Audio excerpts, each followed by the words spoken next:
संतप्त मानस शांत हो।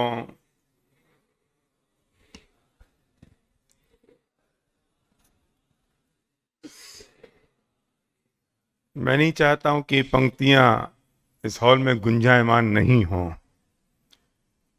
चाहिए। यही मंगलाचरण अब मैं सोचा है अभी बैठे बैठे कि मैं यहीं से शुरू करूंगा अब कभी भी, क्योंकि दादा की एक पहचान बन गई थी।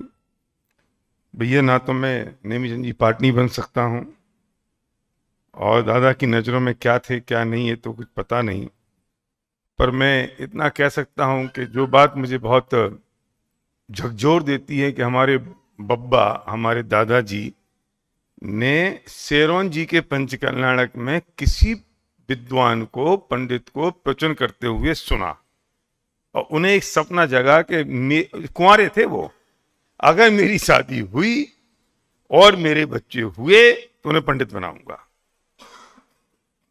लेकिन वो जो उनके बच्चे पंडित बने ना, उनने गजब का सपना देखा कि मैं पंडित बन गया, अब हर घर में एक एक पंडित पैदा करूंगा, और टोडरमल सिद्धांत महाविद्यालय की रचना हो गई, स्थापना हो गई।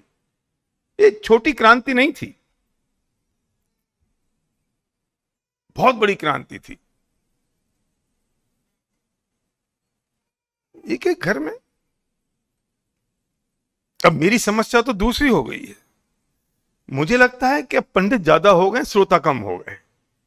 और मैंने दादा से कहा, क्या कर दिया आपने, ये विद्यालय खोल दिया, इतने पंडित कर दिए, अब चारों तरफ पंडित ही पंडित हो गए, अब तो हमें श्रोता बनाने की जरूरत है। लेकिन कितना बड़ा काम किया, ये कल्पना नहीं हो सकती।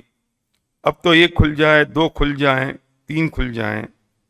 और दादा ने एक बड़ा काम और किया कि जो भी परमात्मा भाई साहब बता रहे थे कि पूरे घर को पढ़ा दिया, घर को पढ़ा दिया, हमारे ओरी बब्बा को, मतलब हमारी दादी दादा को पढ़ाया, चाचा जी को पढ़ाया, मम्मी आई उन्हें पढ़ाया, छोटी भाई को पढ़ाया, वे पढ़ाते ही रहे और हम तक संस्कार पहुंच गए, हमारी अगली पीढ़ी तक पहुंच गए। ये सारे बच्चे अनेकांत वाली या सर्वक वाली या मुक्ति तापसी वाली पीढ़ी, और उसके बाद पिंकी वाली, और उसके बाद की पीढ़ी ये विशुद्धि तक पहुंच गए। और माफी के साथ कह रहा हूं कि ऐसे मुझे कोई और दूसरे विद्वान नहीं दिखाई देते जिनकी दूसरी पीढ़ी में भी वो कोई चीज पहुंच गई हो, मैं समझ नहीं पाता हूं। और जो परिवार का बंधन जो बना के रखा उत्तम चाचा से लेके ये अनुभव तक, ग्रंथ और यहां तक, पता नहीं, relationship required sacrifice, unity required sacrifice. आपकी रिलेशनशिप हो या एकता हो, सैक्रिफाइस चाहिए हर एक का। और ने यहां तक वो सैक्रिफाइस किया कि बड़े दादा के बच्चे नहीं हो रहे थे, मतलब हम पैदा नहीं हो रहे थे, हम कहीं और अटके होंगे किसी गति में, और यहां 4 हो गए थे, तो उनने कहा दादा ऐसा करो कि 2 हम रख लेते हैं, 2 तुम ले जाओ। ये अप्पा दीदी को और परमात्मा भाई साहब को बड़े दादा को सौंप दिया, और ये अध्यात्म गुड्डी अपने पास। क्या क्या सोच सकते हो तुम, कल्पना कर सकते हो सेक्रीफाइस का लेवल?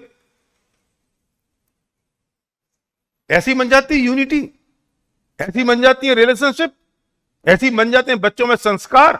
और हमें जब ये बात पता चली तो हमारे और इनके संबंध खराब हो सकते हैं। ये बात तो हमें भी पता चली ना, इन्हें भी तो पता चली। इन्हें हमें कहा पुठेर दिया विदिशा, कि इसलिए पुठेर दिया उनके हो नहीं रहे, इन्हें पता चला ना कि कौन है। और छोटे दादा ने कही उत्तम तुम विदिशा में क्या कर रहे हो, जयपुर आ जाओ। तो चाचा चाची को विदिशा से जयपुर ले आए, फिर बड़े दादा को ले आए। ऐसी परिवार बन जाते हैं। मैं ये कहना चाहता हूं कि वो सिर्फ परिवार तक सीमित नहीं रहा, वो जो गुण था वो छोटे दादा के अपने परिवार तक नहीं रहा, बड़े दादा के अपने परिवार तक नहीं रहा, उत्तम चाचा के अपने परिवार तक नहीं रहा। वे सब आपस में रहे, और वे जो गुण थे वे समाज में काम आए। तब तो समाज की एकता बनी रही, तब तो समाज में वे सर्वमान्य बने रहे। जो भी भाई साहब बता रहे थे कि चाहे वो निर्मल कुमार जी सेठी हो, चाहे नीरज जी हो, उनके साथ में एक बहुत बढ़िया शब्द मैं कहना चाहता हूं कि व्यक्तित्व, आपका व्यक्तित्व लचीला होना चाहिए, गीला नहीं। फर्क है लचीले व्यक्तित्व में और गीले व्यक्तित्व में। मुक्ति समझ में आ रही है? फ्लेक्सिबिलिटी हो लाइफ में अनेकांत, और होनी चाहिए। और दादा ने जीवन भर हम उनकी 100 गाथाएं सुना सकते हैं कि अड़ गए, और 100 बातें सुना सकते हैं इस बात के लिए कि व्यक्ति जगह का फ्लेक्सिबल हो गए, गीले नहीं रहे। गीले होने का मतलब कि आप दूसरे के हिसाब से मुड़ गए। और लचीलापन कि आपने परिस्थिति को देखते हुए आप ये जो है ना, टायर जब बने गाड़ियों में तो पहले लोहे के टायर बने। अब जब लोहे के टायर बनते थे तो आदमी अंदर बैठा बैठा ना पेट का पानी हिलता था, आंतें बाहर निकल आती थी। फिर ये रबर के टायर बने। क्यों? क्योंकि वे इतने लचीले हैं कि गड्ढा आता है तो कभी दब जाते हैं, गड्ढा खत्म हो जाता है तो खड़े हो जाते हैं। उनके दिमाग में था तत्व ज्ञान पहुंचना चाहिए, इस बात के लिए कोई कीमत चुकाई जा सकती है, कोई भी लचीलापन किया जा सकता है, कहीं भी झुका जा सकता है, कहीं भी खड़ा रहा जा सकता है, कहीं अपनी बात को खत्म किया जा सकता है, कहीं यश मिले ना मिले इसकी तमन्ना छोड़ी जा सकती है, सब कुछ। पर तब होगा बेटा जब पता होगा कि पर्पज क्या है। अगर पर्पज ये होता कि मुझे अपने आप को एस्टेब्लिश करना है तो कुछ नहीं होता संजय। पर्पज कुछ और था, और वो पर्पज पे टिके रहे, और ऐसी परिवार का हो, समाज का हो कि वो एकता का पर्पज है, यूनिटी का पर्पज है, कि उससे ही ये सब काम चल पाएंगे, तब ये चीजें बन पाई।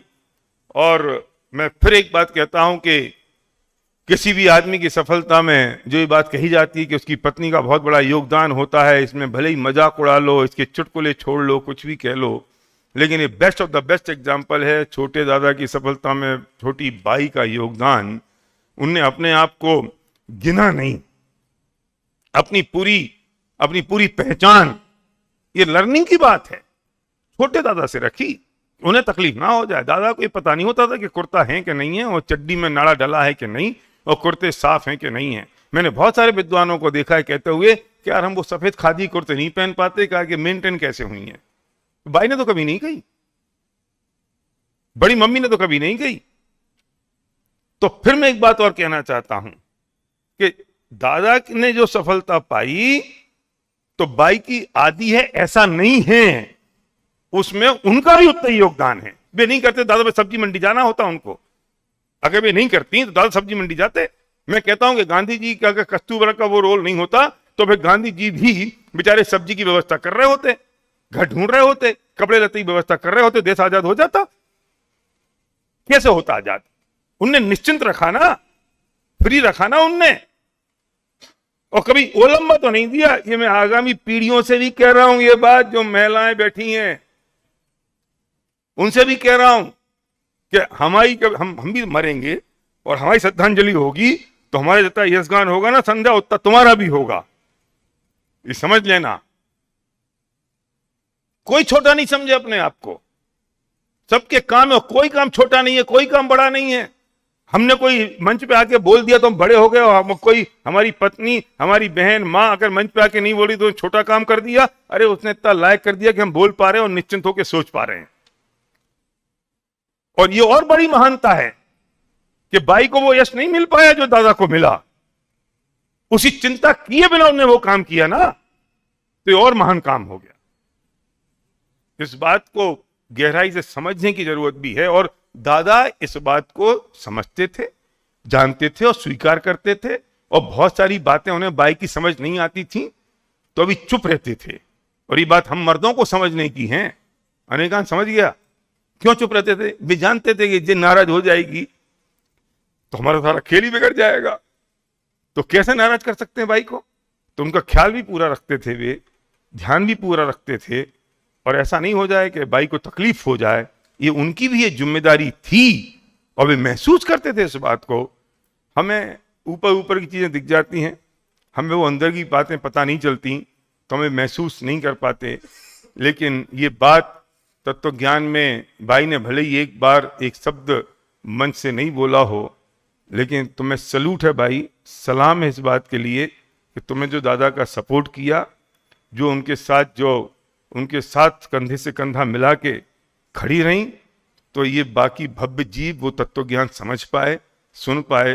पानी हो, बारिश हो, धूप हो, दादा की रंच मात्र लेखनी नहीं रुकी इसलिए कि बच्चों की कपड़े कैसे आएंगे, ये बच्चों की व्यवस्था, 4-4 बच्चे हो गए, पैसा की व्यवस्था, क्या सुनाएंगे, कितनी कहानी सुनाएंगे। घुटमुंडे हो जाते थे दोनों दादा इस बात के लिए कि अब 4 महीने की गई,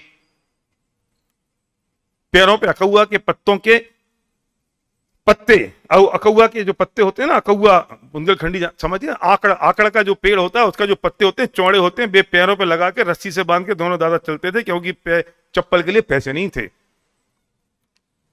आज तुम्हें लगते होंगे हुकुमचंद, रतन चंद भारिल, और कभी उन्होंने उस बात के लिए कमी महसूस नहीं करी, कभी इस बात के लिए मन को छोटा भी नहीं किया। और ऐसे ही कोई हुकुमचंद नहीं बन जाता, ऐसे ही कोई कहानियां नहीं बन जाती हैं। मैं एक बात कहना चाहता हूं, दादा अगर ये बात सुन रहे हों तो मेरी ये बात सुन लें कि मुझे नहीं पता कि हम सब में मिलकर इतनी ताकत है कि नहीं है कि हम कुछ और नया कर पाएंगे कि नहीं, लेकिन अगले 50 साल आप जो कर गए हो ना, हम उससे चला जाएंगे, हम चला के ले जाएंगे, इसमें कोई दो राय नहीं है। अगले 50 साल, अब मैं अगले 50 साल क्यों कह रहा हूं, मैं 100,000 भी बोल सकता था, नहीं, 18-20 साल मुझे जिंदा रहना और हमारी अगली पीढ़ी भी तैयार हो गई है, तो उनके 20-25 साल में जोड़ के 50 साल कह रहा हूं। क्या नया होगा मुझे नहीं पता, कितनी औकात हम में हमें नहीं पता, पर जितना वे कर गए ना उतना चला के ले जाएंगे। और मैं बाकी पूरे हिंदुस्तान से एक बात और कह रहा हूं, विनय पूर्वक हाथ जोड़ के, बुरा मत मानना मेरी किसी बात का, लेकिन ये देखना बंद कर देना कि अब टोडोमिरस्पारा में क्या होने वाला है। ये सूंघना बंद कर देना, इसे टटोलना बंद कर देना। और अगर तुम ये बात सूंघना, टटोलना और देखना शुरू करोगे, और जो ये करेगा वो तत्व विचार का और तत्व ज्ञान का घोर विरोधी होगा।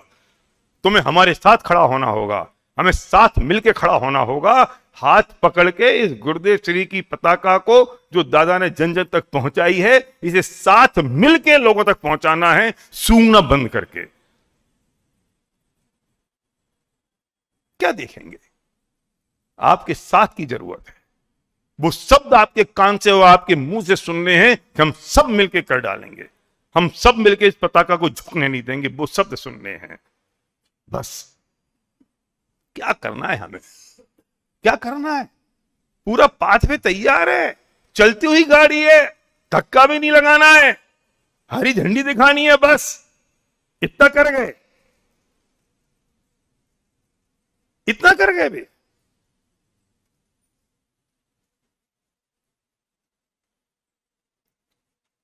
आपके सहयोग की आवश्यकता है, एक दूसरे के सहयोग की आवश्यकता है। गुरुदेव श्री के पुण्य प्रभावना योग में बनी हुई जितनी संस्थाएं हैं, उन सब संस्थाओं के सिंक्रोनाइजेशन की आवश्यकता है। वे सब फूट फूट के अलग अलग शाखाएं ना हो जाएं, उसकी जिम्मेदारी हर एक व्यक्ति की है। जिम्मेदारी है, हमारी जिम्मेदारी है, नैतिक जिम्मेदारी है, हमें वो काम करना है। सब कुछ हमारे पास है, सब कुछ हमें मिल गया है, सब कुछ हमें भी दे गए हैं, कुछ बचा नहीं है। बस एक लाइन बोलना चाहता हूं कि चाचा जी गए थे तो हमें पता था कि दोनों दादा हैं, बड़े दादा चले गए, हमें लगता था छोटे दादा हैं, लगा ही नहीं कि कोई है नहीं। मुझे याद है जब मेरे सिर पे पगड़ी बन रही थी तो मैं छोटे दादा के गोदी में सिर रख के रोया था कि अभी मैं बड़ा नहीं हूँ इतना, अभी आप बड़े हो, ये क्यों मुझे बांध रहे हैं, ये पगड़ी फगड़ी क्यों मुझे बड़ा बना दिया है। छोटे दादा गए तो परमात्म भैया के सिर पे बंधी, मेरे पास कोई गोदी ऐसी नहीं थी कि मैं कह सकूं कि अब लगता है अब हम बड़े हो गए हैं और हमें उतने बड़ेपन से अब सोचना पड़ेगा और रहना पड़ेगा। दादा चले गए, हम भी कोई अमर होके नहीं आए हैं, हम भी एक दिन चले जाएंगे और इन श्रद्धांजलि जितनी आई हैं उन सब पे सिर्फ नाम बदल जाएंगे, हमारे नाम लिखे जाएंगे, मैटर तो वो ही रहेगा, साइन भी वे ही रहेंगे और हम भी एक दिन चले जाएंगे। कोई फर्क पड़ने वाला नहीं है, लेकिन कौन उनका उत्तराधिकारी होगा कौन नहीं होगा, ये निर्णय तो उस व्यक्ति को करना है जिसके दिमाग में प्रश्न है कि तुम तक कितने तैयार हो इस बात के लिए। तुम इतना समझ लो बस, अगर तुम तैयार हो तो तुम उत्तराधिकारी हो और तुम तैयार नहीं हो तो तुम नहीं हो। और अंतिम शब्द ये है कि हम सब मिलके एक यश की तमन्ना छोड़ दें। मैं बहुत दिन से इस बात से पीड़ित हूं और तकलीफ में हूं और मैं कुछ लिखने की कोशिश कर रहा हूं, 150 पेज की किताब ईगो पर, अहम पे, यश पर। और एक बहुत बढ़िया बात मेरी समझ में आई है कि यश की परिभाषा वो है जो आपको ना मिले किसी और को मिले, उसी का नाम यश है। और अगर ये छोड़ दिया ना तो फिर कुछ नहीं बचेगा, सब एक तत्व ज्ञान और तत्व विचार बचेगा। हम वो कर लें सब मिलके, तुम्हारा काम हो जाएगा।